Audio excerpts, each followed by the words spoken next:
What's up, y'all? Welcome back to the Kick in the Ass podcast. Happy 4th of July. Just passed. Speaking of 4th of July, freedom in this beautiful country we live in. I recently learned fact the ages of the founding fathers. James Monroe, he was 18. Aaron Burr was 20. Alexander Hamilton was 21. I'll tell you, man, like, those guys had more balls than 99.9% of any males in this country. I say point 0.9 because there are exceptions, but I mean, I was thinking about it the other day. Like, what if China or Russia did invade? The problem wouldn't like lie within establishing a foothold. The problem would be like running this madhouse with whoever's left. Like, could you imagine going to California? Like, we don't take kindly to your people here, Mister Russian man.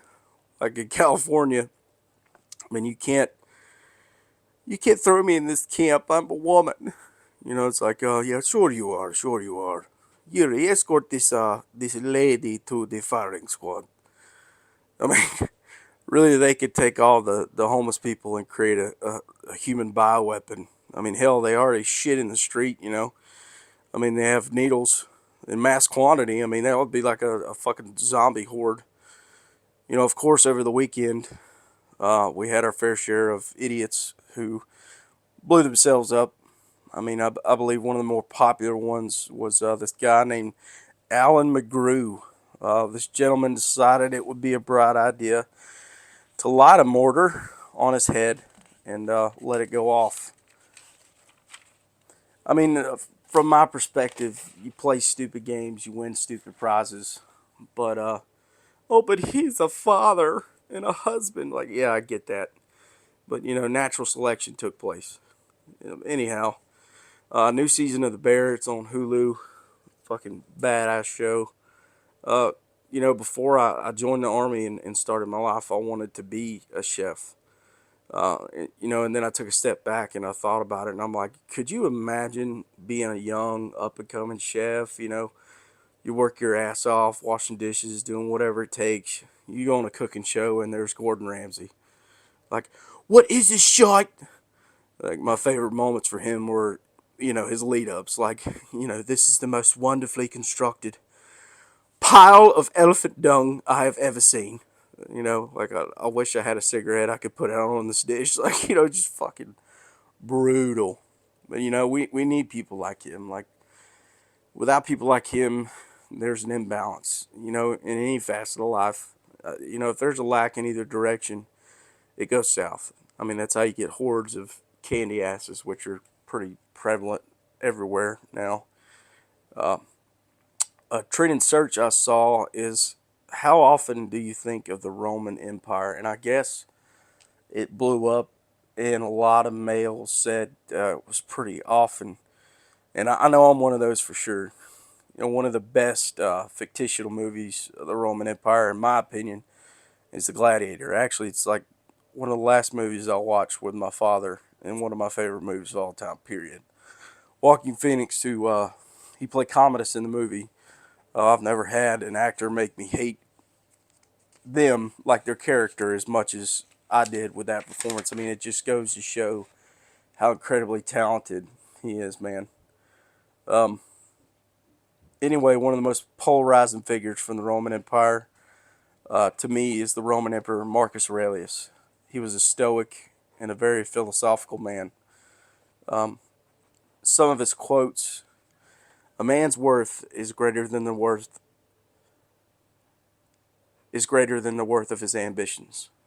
When you arise in the morning, think of the precious privilege it is to be alive, to breathe, to think, to enjoy, to love. If it is not right to do it, do not do it. If it is not true, do not say it." That's the problem I have with a lot of things, including people in different places in work and in life. You're almost forced to sugarcoat things to spare somebody's feelings. I mean, for those that don't, you're cast away. Like, you're the bad guy. I'd rather know the truth and be able to work through a situation than have some half-ass lie given to me. Speaking of lies, how about that presidential debate? Fuck me running, man. What a shit show. Biden needs a fucking a translator just to stumble around with a fucking screen for closed captioning. I mean, the thing I was proud to see, which I know it's just for them to flip the candidate later on so they can throw him out the window because they realize it's a lost cause, but was to see that, you know, these major liberal networks like CNN turn the tables on him and, you know, pretty much said, well, you know, he's not fit for presidency, but 2 weeks ago they were saying like H is his superpower. Like, how fucking delusional can you be? And it just goes to show how crazy they are because they buy into these ideologies. But yeah, I mean, I wanted to do, I just wanted to do a recording podcast today. I got this big ass sty on my eye, and I don't know. I didn't feel like setting up all this shit to record. But anyway, we're here, and I'm glad you're here with me. But the, over the weekend, you know, did a little golf, dug some fucking holes. It was probably the worst uh, game of golf I've ever played in my life. But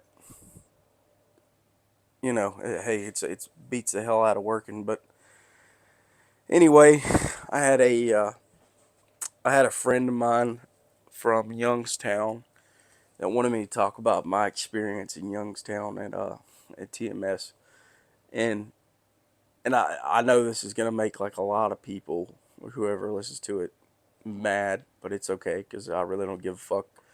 Um, it was a union outfit, but I gotta say it for the side of the union.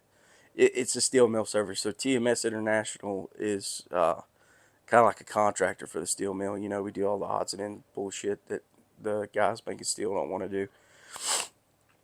Important nonetheless, you know, do a lot of dangerous shit. But um,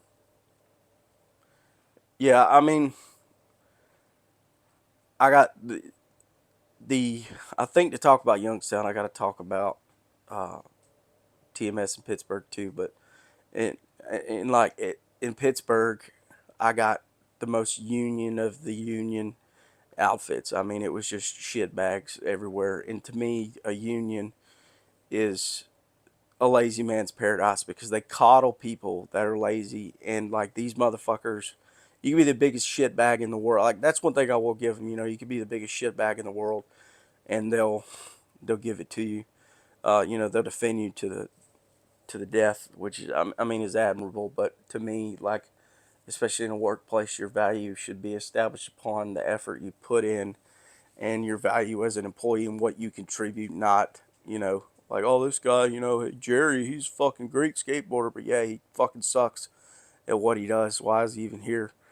Um, you know, misses work all the time, calls out, and then, you know, he fucking, you go to help out. Like, okay, I'll put it to you this way to put a perspective of the union and what I experienced, you know. There could be some good union outfits out there, but I'm yet to see it. But, you know, these guys, a fucking building could be on fire and there could be 15 people standing around, and if the one guy that's supposed to use the fire extinguisher isn't there and you jump in and you put out the fire, they'll file a grievance. That's how they work. It's like cocksucker central. um anyway, it was a shit show at Pittsburgh, and you know I hated it every second of it. But in Youngstown, I met a lot of good dudes there. It was a more solid, I guess, you know, people that were willing to work over there. I mean, yeah, you had your fair share of shit bags too, like fucking Didman, dude. That guy, what a dirtbag. This guy could turn. That's another magic trick they pull off. I mean, you could turn a 5 minute job into a 6 hour job. That's the beauty of the union, you know. They just stand around fucking looking at shit all day. Same thing with you know, he was like a, I don't even know what he was. I don't even know what the fuck his position would be. Like he was the snitch, so he would sit, you know, at a computer all day and order parts and you know anything. That's oh man, I don't know. Like, you know, I'm sorry you have to breathe oxygen and fucking move your legs, dude. But you know, we need you here to do something other than sit at a fucking computer and eat all the food and uh, and over there it's like heavy rail side too, so you run locomotives and you bring the scrap cars in and out of the mill, and it's a blast. Some of the best crews I met were on midnight shift, and Dom and all them and Brian and good guys. But like fucking and me and Steve, we laugh and have a good time, and they have this position called the lead man, and you go out and you pretty much make sure everything's in working order. I can't. That's what they called them, pail trucks. So they would use these pail trucks, and they would it's like a hydraulic flatbed truck that would lift these uh, lifts of damn it, what do you call those, billets. So they would lift up the billets and put them in different spots and shit like that. It was just basic shit. And then you had the pot carrier guys, which is crazy. And so you exchange pots of slag in and out of the mill, and you got to run them down. And then you got the pit diggers and all that shit. But it was just I don't know.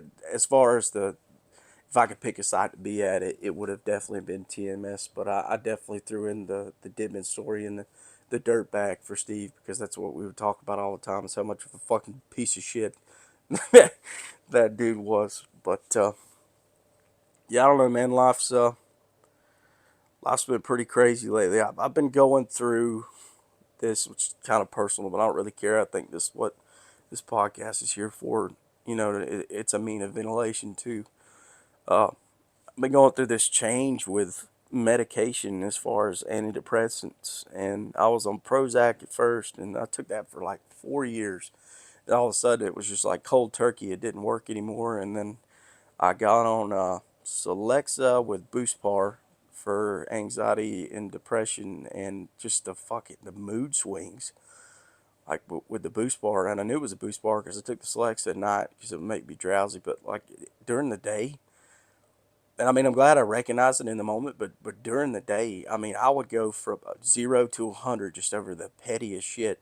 Stuff I don't normally get mad over, and I had to stop it. But now I'm on a new one called Effexor, and I don't know, it's kind of weird. I'm thinking about just cutting it out altogether. It's kind of a fucked up process the way there's no good system for antidepressants. You just kind of were like, well, we're gonna put you on this one, and we'll see how it works. Like there's no. It's kind of like playing Russian roulette with your mental health, and I hate it.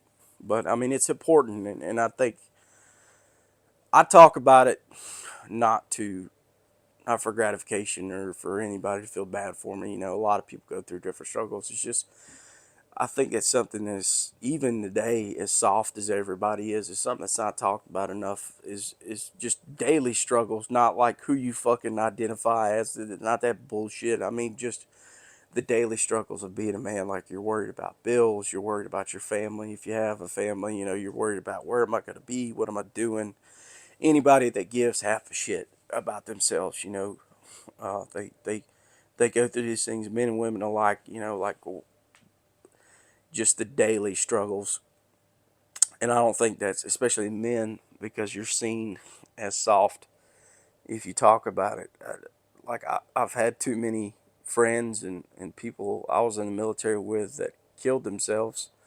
And it's just, and it makes me think, like, what if they were uncomfortable not talking about it? What if they would have heard something like this that would make them open up to something like that? I just think it needs more exposure, and like men with sickness and illnesses, like my dad, he had prostate cancer that developed into metastatic bone cancer that eventually, it took his life. But that's how it all started.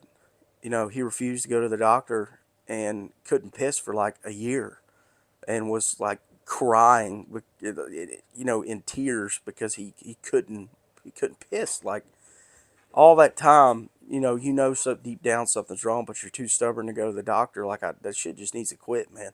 Just go. Get it taken care of. I mean, life is way too short, and something so small like that could have been reversed ultimately wound up, you know, it ended him. And it, as time comes around, you know, May 31st is when he passed away, and I'm learning to talk about it um, through life, just because how I was raised in the environment I was in. It was, you know, it's so many problems that I went through. You had to fend for yourself, and it was kind of hard for me to express emotion, um, especially now as a man. You know, I try to keep my shit together because I have kids and a wife and people that depend on me. You know, and I don't want to be this fragile mess. But you know, sometimes it's like, man, you feel like you got the weight of the world on your shoulders, and you don't know how to express it. Especially me, like, you know, I just bottle shit up and it winds up blowing up. It's not healthy, man. It's not, and I'm slowly trying to work through that and be better in that regard. And I think with my relationship with the Lord and, you know, trying to be a better person, and absolutely not. I mean, you can tell by my mouth, like, I'm not perfect, man. I'm not. I never will claim to be, but I'm trying. Like, I have a relationship with Christ and God, and you know, I pray every day and read Scripture, and I think that's the more important aspect. It's not religion. It's not, which there's nothing wrong with going to church. There's nothing wrong with, you know, presenting your faith and being outward about your faith. But I just think it's a common flaw amongst Christians that we try, that sometimes we inadvertently kind of force our beliefs on um, other people, and I don't think that's the right way to go about it. And I think that's what turns people away because of the way that a lot of people go about it in everyday life. Like, you know, like especially the condemners and ones that are like, you're gonna burn in hell. Like, yeah, what a way to entice somebody to you know, see the love of God. Like, that's not it. He's not a big bad guy up there with a hammer, you know, looking to smack you in the head every time you do something wrong. Like, that's not the way to approach somebody about, like, especially with Christ that tried to teach love and compassion and to you know, to be a better person.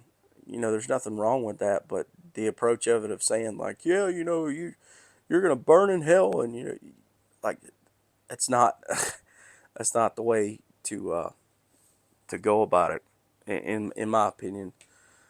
But I mean, as time marches on, you know, seasons change and people grow and develop, and some people, you know, they have experiences that make them come around to God, you know, and for me in my faith, it's always been a firm foothold for me, not just because my parents introduced it to me, you know, from the time I was born, but because of what happened to me when I was younger. I've never gone about it on a public platform, and I've never I've only talked about it to a few people, but what better way to give a testimony than to put it out into the air, I guess. Um, Whenever I was born, I had an enlarged ventricle in my brain. And, you know, they told my parents that I wasn't going to walk and that I wasn't going to speak, and I was pretty much going to be a vegetable for the rest of my life. And, you know, I couldn't imagine the weight of that in your mind as a parent. I can only imagine how heavy that was to hear that. And then my dad told me whenever they gave him that news, you know, he said God spoke to him and told him to go downstairs. And he was in this children's hospital, and he said, I saw these kids with, you know, missing arms and legs and blind. And, you know, he said, God told me that he was in control, and that, you know, be happy that you have a child that's breathing. And he kept that perspective. And you know, Sister Jenny and several other people came and prayed over me for the next 3 days, I believe it was. And they took me in for a CAT scan, and I was completely healed. It was what they say is a miracle, and what I believe is a miracle, what I know is a miracle. And that's something that uh, has stuck with me my whole life. I didn't know about it until I think the first time my parents told me I was like 9 or 10. And it kind of changed my perspective on things, because it was like, God saved me, and I felt like if He did that, there's a purpose behind that, and there's my purpose. There's a He wants to use me for something.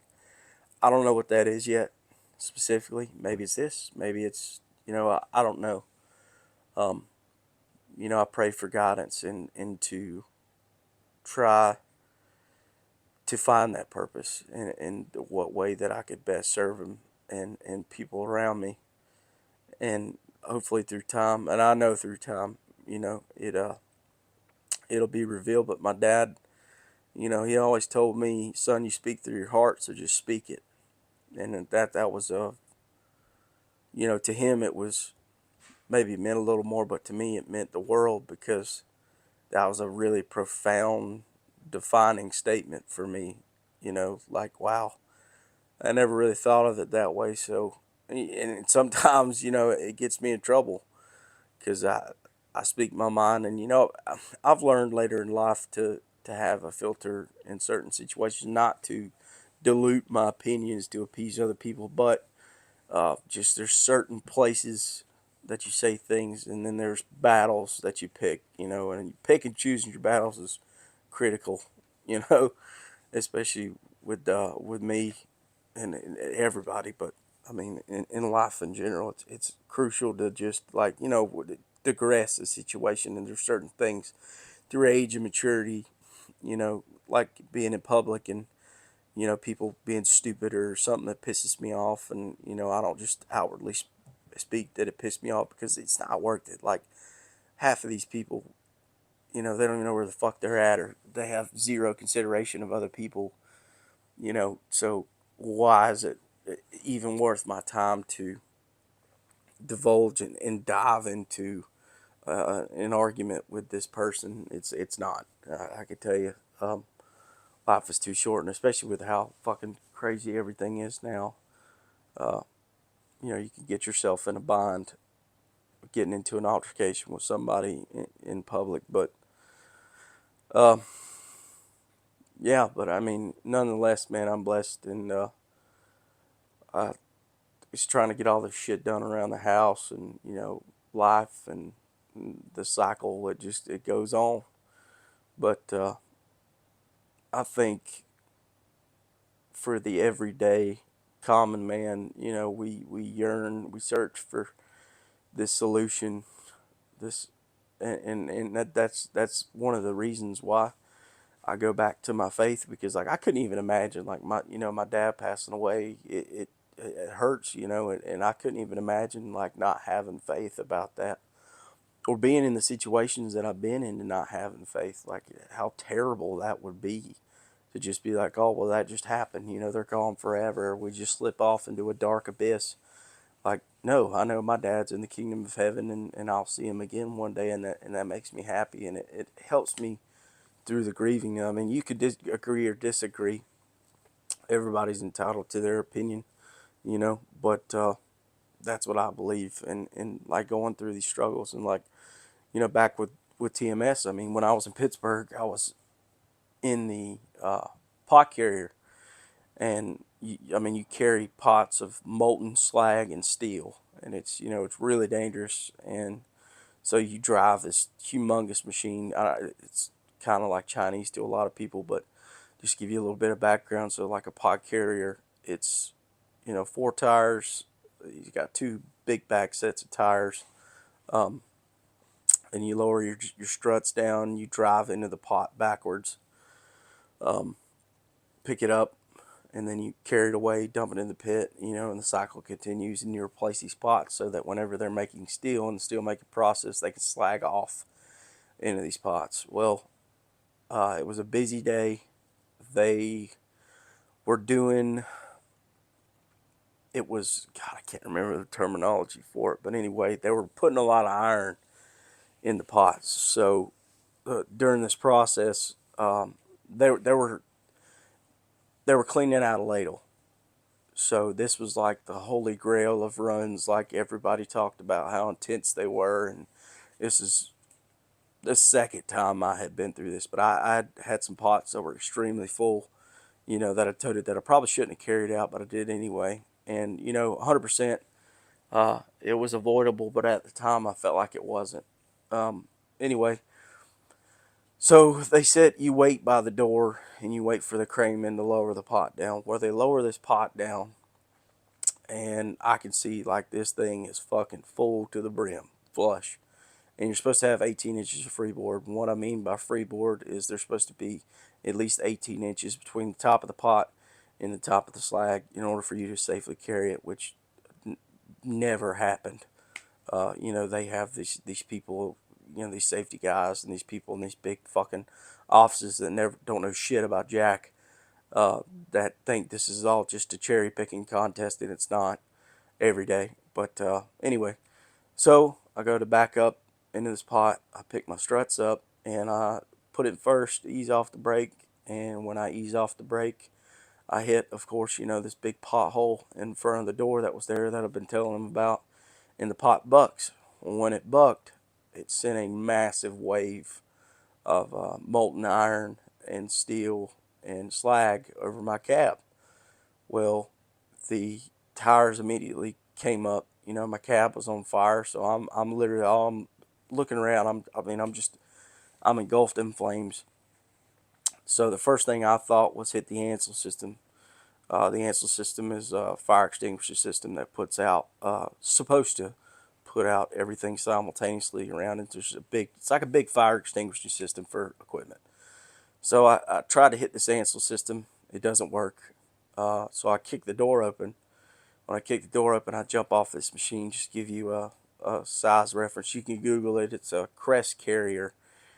Um, on Google Images, it'll show you. But anyway, these things are like 20 feet in the air. I jump off this damn thing, and thank God I didn't break my legs, and I feel this pressure on my back, and I turn around. It's the Crest Carrier. I left it in gear, so it starts rolling and almost runs me over. So I cut right really fast, take off, and I see this.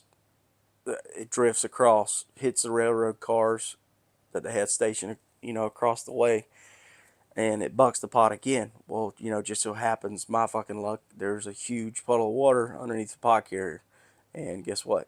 Molten steel and water, they don't mix, and it causes a massive explosion. So it blows up. It's like something out of a fucking Die Hard movie. I'm running. This shit is flying over my head. I'm like just thinking about saving my own life. I cut around the corner, and it just so happens that day, usually they have like a CB radio inside the cab that you can call out on, but I happen to have a handheld radio because the radio had been fucking up in this pod carrier, and I called out a code 10, and they came in, and the guys took the firefighting measures, and obviously, I mean, this thing is engulfed in flames. Everybody at the mill's trying to put this thing out, and I was just rattled, man. I was completely rattled, and I just broke down. And I stood there and I raised my arms up and I just said, thank you, God, because think about how many miracles happened in that period of time. So the first one being that it didn't immediately bust the window from the temperature and come into the cab. The second being that I didn't burn to death. And the third being the reaction time that I had in order to get out of the situation, that I didn't break my legs, and that I got away and I ran far enough for the explosion not to, cover me in metal. Um, it's just stuff like that makes me, it's like, how do you not, when something like that, you survive something like that, like, how do you not believe in God? So, I mean, and unfortunately, in my young life, I've had a lot of near-death experiences, and like and on the pipeline side, we were doing tie-ins, and I was down in the bottom of the bell hole, picking up some skids and spacing pipe, and I wasn't looking ahead of me, so we're down at the bottom of the hill. We're tying in the pipe from the road bore to the hillside. Well, they had staged two joints. A joint of pipe is about normally 40 to 42 feet long. It was 500 wall, 20-inch pipe. They staged a joint on both sides of the ditch. Well, it rained like hell the night before, and I took. So anyway, I'm down there spacing the pipe, and I just hear this, "Get out of the way! Get out of the way!" And I look up and I see both of these joints of pipe, both sides of the ditch, coming down like a fucking freight train. I jump over the skid set, jumping in the bell hole full of water, and the welder helper like fucking Super Mario'd up the ladder, and the welders got out of the way, and this pipe hits both sides of the clamps, and the pipe just smacks both sides of the ditch. So I mean, everybody in there, it'd cut me in half, and everybody in there would have been fucking dead. And thank God nobody was hurt. Jeremy Waters was his name, saved my life, and I appreciate it. Um, we bought him beer and grilled out for him the next day, but at least I could do to thank him. But just stuff like that. It's like, how do you not, when things happen and you have that keen of a reaction? And yes, I know like adrenaline plays a big part in reaction time, but it's like there's certain things that were unavoidable that got avoided, and to me, that's the evidence itself that somebody's watching over me. And I didn't even need the proof. I don't need the proof. I could have gone my whole life without those events happening, and I would have still stayed firm in my faith. But honestly, looking back on them, I'm thankful they did, because in times of, you make issues so much bigger than they are. I think about those times. Like, yeah, you think you got it bad right now. Like, think about when you almost fucking burned to death or got cut in half. Like, it's not that big of a deal, bro. And sometimes you gotta talk yourself down. And I listen to several different podcasts. We watch media and stuff, but I was listening to this podcast about, they were talking about near death experiences. And to me, that can be defined in two ways. So, like me, I had a near death experience. Not that I, died on the operating table or coded out. It was just that almost died. Not in the physical sense. It was just that it could have happened. But anyway, a lot of these are testaments of people that have near death experiences with, like code down on a table, or they literally medically are considered dead.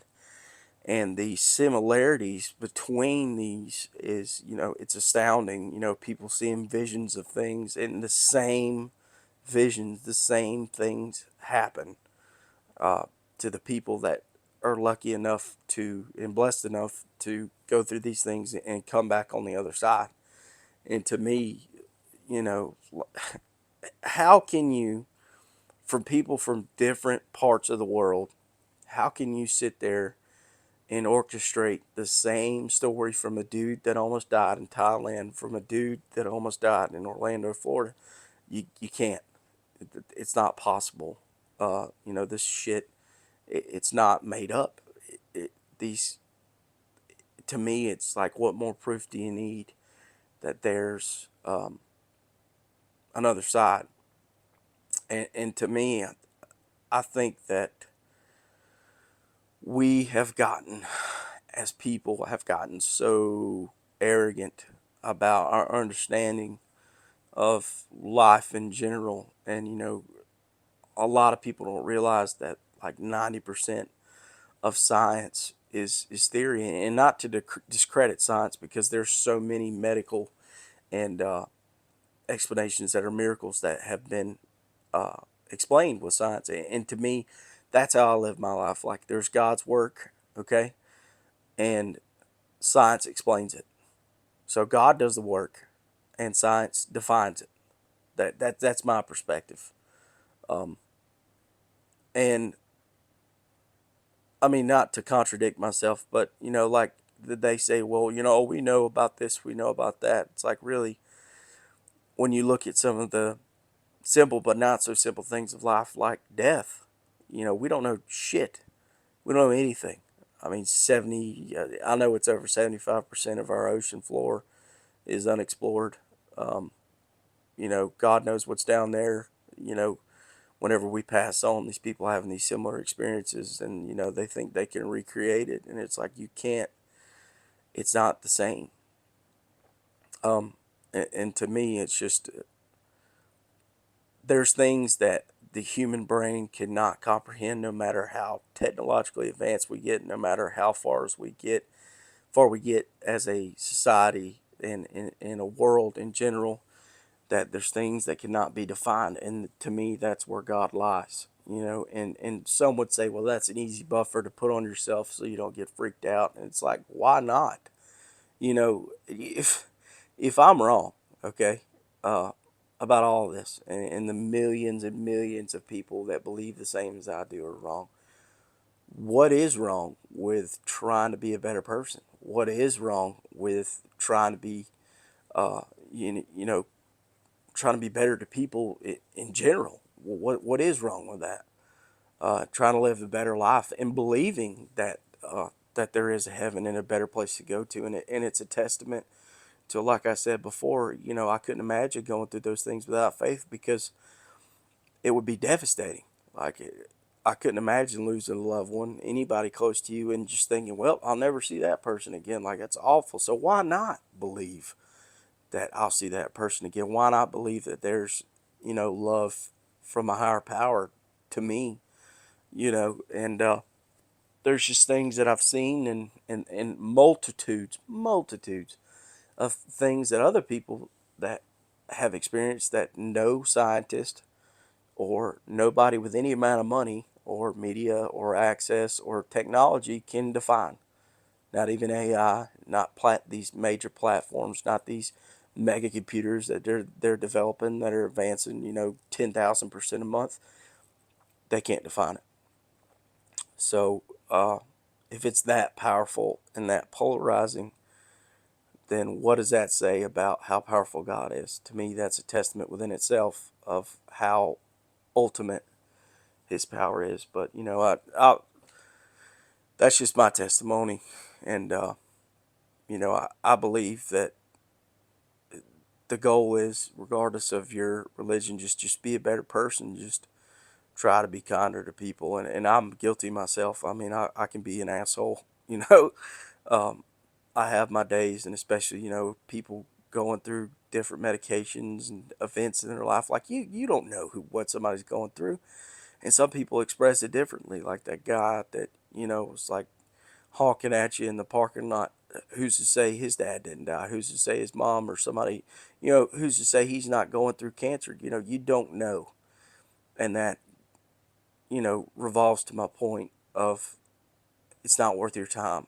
It's not worth indulging in it. As bad as you want to just go slap the teeth out of that dude's mouth, uh, sometimes it's not worth it, because you don't know what that person is going through. That's the biggest part of it for me. And it's just be kinder to each other. It's hard to fucking do. I'll tell you that right now, especially when see people that are just so fucking blatantly stupid. It's like, how do you even breathe and walk at the same time? But like, like the dude that put a fucking mortar on top of his head this past weekend, and it blew his head off. Like, yeah, no shit, that's what's gonna happen. And what I feel the worst about is for his family and the people that had to witness that shit, like, all because of a stupid decision. But anyway, like I said before, go out, go work out, go ride a bike, go running, go for a walk, eat some of your favorite food, watch a movie, just enjoy yourself, enjoy the people around you. Um, Try to be a better person every day, and that's what I strive to do. Uh, I'm Again, I have my faults, and I'm trying to, with time management and everything. I mean, anybody that's a parent knows, anybody that's got a busy life knows that it's so hard to orchestrate everything. And I used to say, I make a plan and God laughs. Now I say, I make a plan and my wife laughs. But anyway, she's awesome. But it the time management, like trying to fucking work a job and raise kids and come home and it's like, where the fuck is the slot where I can work out at? Because I still got to take out the trash, still got to wash the dishes, clean the house, you know, shit like that. And it's like, that's been one of the biggest struggles for me, especially with weight and like, you think about what you used to be and what you are now, and it's like sometimes I get disgusted with myself. I'm like, bro, you used to be an absolute killer. I mean, just endurance out the window. You know, could do anything in it, but you know that doesn't mean just because you get in a slump and just because you know you've gained some weight or you're in a different position now, it doesn't mean that you can't get back to that position. And honestly, I look at it this way. So, you know, the weight I bitch about, you know, that's from being busy. That's from providing for my family. That's for taking care of my family. And instead of, you know, going for a jog or working out for 2 hours a day like I used to, I spend those 2 hours with my kids. You know, I want to see their beautiful smiles and, you know, that like feeling of, oh no, yeah, like daddy's home, you know, and running up to him and saying, like, you can't turn that shit now. When they tell me, like, daddy, I want you to play Daddy Monster, you know, and run around and tickle him and shit, like, bro, I can't turn that down. What do you want me to do? You want me to fucking go hit the bench or see that beautiful little face, dude? Like, yeah, fuck yeah, I'm going to, you know, see my kids run around, smile, and laugh, and be happy. Like, to me, that's worth its weight in gold, and that's been one of the biggest emphasis that I've tried to make with them is that, you know, they know their dad is there and that they love them, because God forbid, you know, you never know when your last day on this earth is going to be, and don't take it for granted. Anything, don't take anything for granted. And I wanted later on, um, you know, for them to say that, you know, dad did it, dad was there. And growing up the way that I grew up, you know, my dad left when we were young, and he battled his addictions. And we, thank God, we wound up coming back together and developing a relationship as I was older. But you know, it left a void, and it a lot of people have gone through that. And you know, I know I'm not the only one, but um, I want my kids to be able to say, you know, my mom and dad, they love each other. You know, my mom and dad, they're the best people I know, and I don't know what I would do without them. And I want them to know that, you know, through whatever they go through, that uh, dad is there, and I know their mom will be there. I mean, she's fantastic, and it's just the best mom that. And that's another thing too. Like, holy shit, man, how lucky. That's what I think about. You know, when I go through these struggles and I get down and out, like how blessed and fortunate I am. Like, dude, I come up here, you know, to Pipeline, and I'm just worried about getting a check and, you know, being free and being young. And then I run into Nikki at the movie theater, and just give you a little background on that. So I was working 7/12s, and we finally got a day off. I got a Sunday off, and uh, I went in to go see this movie, and it was like 2 hours before this movie started. So I went in and bought my tickets for the showtime, and then this girl was checking me out at the counter, and I saw this other girl that was, you know, stalking shit and moving candy around. And I mean, I'm not gonna lie, like the first thing I noticed was her ass, and I was like, God bless America, dude. And I told her, I was like, I want her to come check me out. And she was like, what? I said, tell her to come over here and ring my shit up. So she comes over there, you know, she's ringing my stuff up, and you know, I'm spitting my bullshit and just talking to her. And uh, you know, I said, well, I'll be. So I started to walk off, and I said, I'll be back. And she says, you better be back. And then I come back, and you know, we start talking, and um, I watched the movie anyway. I wound up getting her number. Well, come to find out, you know, she had a boyfriend. And to me, like, that was always my code. Even when I was single and prowling, was I didn't care, you know, if they had a boyfriend or if they had a husband. You know, that was a no go. That was just my code, because of things that happened to me in the past, and just out of common respect for other men. But Um, anyway, I pretty much I just ghosted her. I was like, yeah, I'm not gonna talk to you if you have a boyfriend. And anyway, like 2 or 3 weeks goes by, and she texts me and was like, "Come to the movie theater." And I was like, "Okay." And this was like the last showing of the night. Like we had just got off work. I'm covered in mud. My buddy, he was in the passenger seat with me, and he's like, "Fuck that, dude. We're going home." And I just had a feeling. I'm like, "Dude, you need to go to the movie theater." So I go to the movie theater, and she's in the lobby, and we're talking, and I was like, "You still got that boyfriend?" And she's like, "Yeah." And I was like, "Up." So anyway, conversation goes on, and I tell her, we're sitting in the movie theater together at this point, and I'm like, listen, you got one or two choices. I said, you go into that lobby. She said, well, I got to go clean the lobby. I said, well, you go into that lobby. I said, if you walk back in here, you're with me. And if you stay out there, don't talk to me again.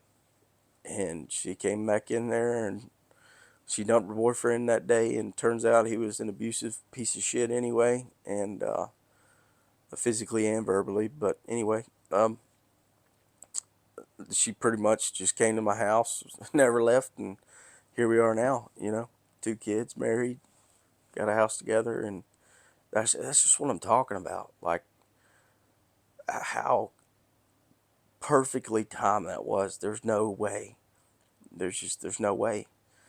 And I remember before I moved up here, my grandma, she had told me, my great grandma, and she's always had this gift of clairvoyance. I believe it's a gift of the Holy Spirit. I know it's a gift of the Holy Spirit. She had this clairvoyance, and this is something that runs with females in my mom's side of the family. My meemaw had it, my mom had it, and my great grandma has it. And she told me, she said, Colton, this is going to be one of the, don't be bashful about it. Don't be upset that you're gone, because this is going to be one of the best things that you've ever done. You're going to have a family, and you're going to be just fine. God told me. And I took that, not that I didn't believe it, but I took that with a grain of salt. And my God, if she wasn't right. And that's what I'm saying, man. There's just absolutely no way. But anyway, to wrap things up, yeah, sorry about the no video. But next week it'll be a video episode. But I had some scheduling conflicts with the guests that I was supposed to bring on this week, which is fine. I mean, shit, we're all normal people and have things come up. So, but anyway, first episode with a guest is supposed to be next week. Hopefully, many more after that. And thank you for tuning in to the Kicked in the Ass podcast. See you later.